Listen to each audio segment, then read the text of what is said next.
Alors ici, je vais créer un bloc texte. Donc, avec l'outil texte, ça pourrait être avec les autres. On a vu que tant qu'un bloc ne contient rien, ben, on peut lui mettre ce qu'on veut dedans. Faites en sorte que le bloc texte colle bien aux marges, c'est important. Normalement, c'est magnétique.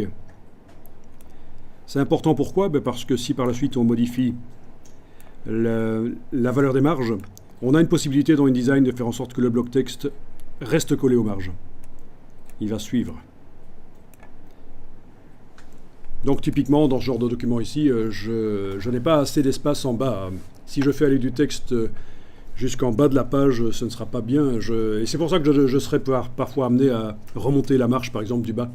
On dit, et ça c'est une règle en graphisme que vous connaissez, que dans le bas, il doit y avoir une bonne assise pour, en quelque sorte, contenir ce qu'il y a sur la page.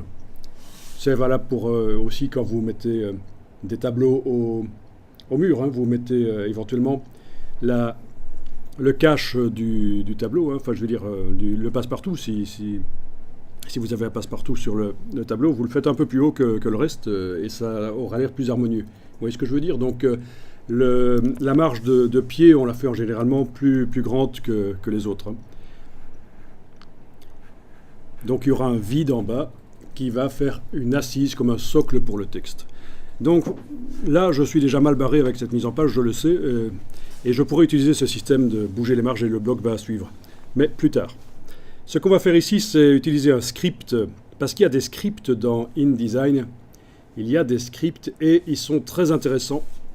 Il y en a aussi qu'on peut placer dans InDesign, qu'on peut aller chercher sur le web. Il y a notamment un site dont je vous ai déjà parlé, je pense, qui est spécialisé dans les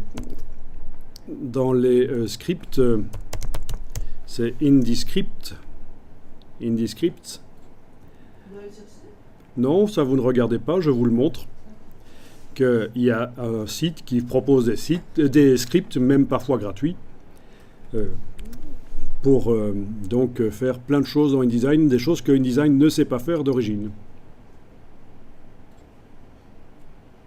Tiens, c'est en français.